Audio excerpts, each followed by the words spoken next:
এক সাদিক কায়েম নামটা উচ্চারণ হলেই যেন কারো কারো অন্তরে আগুন জ্বলে ওঠে। সমালোচনা, কুৎসা, অপপ্রচার, ষড়যন্ত্র এমন কিছু নেই যা তার বিরুদ্ধে ব্যবহৃত হয়নি। মাহফুজ আলম থেকে শুরু করে নাগরিক পার্টির নাহিদ ইসলাম আর বিএনপির ছাত্রদল তো আছেই সবসময় প্রস্তুত। সম্প্রতি ডাকসুর ভিপি সাদিক কায়েম এমন এক পরিস্থিতিতে পড়েছিলেন যেটাকে বলা যায় বিশাল এক ঘৃণাবত্ত।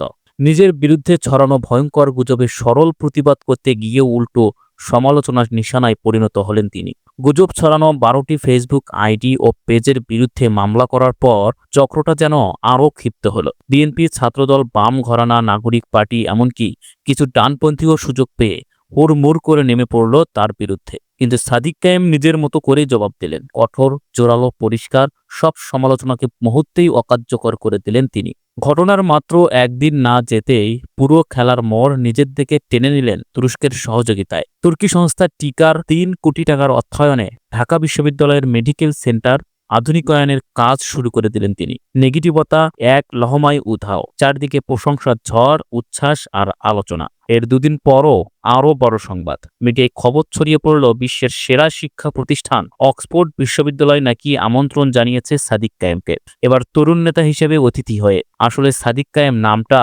এখন অনেকের কাছে ভয়, অনেকের কাছে চিন্তার বিষয়, আবার বহু মানুষের কাছে প্রেরণা, গর্ব, আবেগের জায়গা। ফলে যত ষড়যন্ত্রই হোক, সাদিক কায়েমকে নিচে নামানোর সব চেষ্টা অবধারিতভাবেই ব্যর্থ হতে থাকে। কারণ তাকে ভালোবাসার মানুষের সংখ্যা সব সময় বেশি। তিনি এখন শুধু ডাকসুর ভিপি নন, দেশের বিভিন্ন প্রান্তে মানুষের নেতা হয়ে উঠেছেন। জামাত ইসলামকে ক্ষমতার কাছাকাছি পৌঁছাতে তার মাঠ পর্যায়ের প্রচারণা নানা জেলায় ব্যাপক তরঙ্গ তুলেছে। দাঁড়িপাল্লার পক্ষে জোয়ার তৈরি হয়েছে।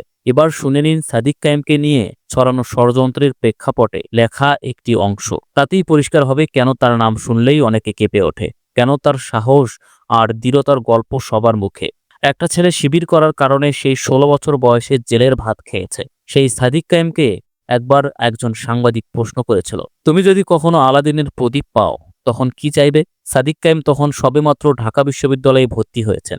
বয়সও খুব বেশি একটা হয়নি, ১৮ থেকে ১৯ বছর বয়স। সাদিক কায়েম সেদিন মুচকি হাসি দিয়ে বলেছিলেন, একদিনের জন্য হলেও ডাকসুর ভিপি হতে চাইব, যাতে ঢাকা বিশ্ববিদ্যালয়ে নির্ভয়ে আল্লাহু আকবর স্লোগান দিতে পারি, শিক্ষার্থীদের জন্য কিছু করতে পারি। সাংবাদিক সেদিন কিছু কটাক্ষ করেই সাদিককে বলেছিল, ডাকসু নির্বাচন তো অনেক দিন যাবৎ বন্ধ, আর যদি হয়ও বা, তাহলে কি তুমি ভিপি হতে পারবে? আরও কত কত ছাত্রনেতা আছে, তাই না?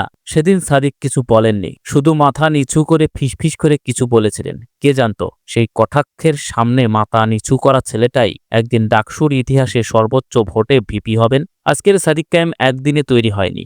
বহু বাধা, বহু অপচেষ্টা, বহুবার মাইনাস করার পরিকল্পনা, সবকিছুর মধ্য দিয়েই পাড়ি দিতে হয়েছে তাকে। জুলাই আন্দোলনের সময়ও যখন সবাই ক্রেডিট ভাগাভাগি নিয়ে ব্যস্ত, তিনি নির্ভীতেই কাজ করে যাচ্ছিলেন। ছাত্রদল থেকে বামপন্থীরা বারবার তাকে রাজাকার, পাকিস্তানি বলেও গালি দিলেও তিনি কোনো জবাব দেননি। অপেক্ষা করেছেন ভোটের ময়দানে। ঢাবিতে প্রথম দিন পা রেখে যে স্বপ্ন দেখেছিলেন ভিপি হয়ে শিক্ষার্থীদের জন্য কাজ করার, সেই সাদিক আজ সত্যিই সেই জায়গাতেই দাঁড়িয়ে। ঢাবির শিক্ষার্থীরাও এখন বুঝতে পারছে তারা কি ধরনের নেতৃত্ব পেয়েছে।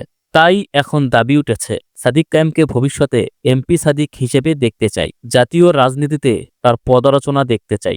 সাদিক কায়েমের প্রতি শুভকামনা। এমন সাদিকেরা সব সময় জন্ম নেয়, লড়ে, জিতে, তারপর নীরবে কাজ করে যেতে থাকে মানুষের জন্য। দর্শক, আপনার মতামত কমেন্টে জানাতে ভুলবেন না, আর নতুন হলে অবশ্যই সাবস্ক্রাইব করে বেল আইকনটি চাপিয়ে দিন। ধন্যবাদ।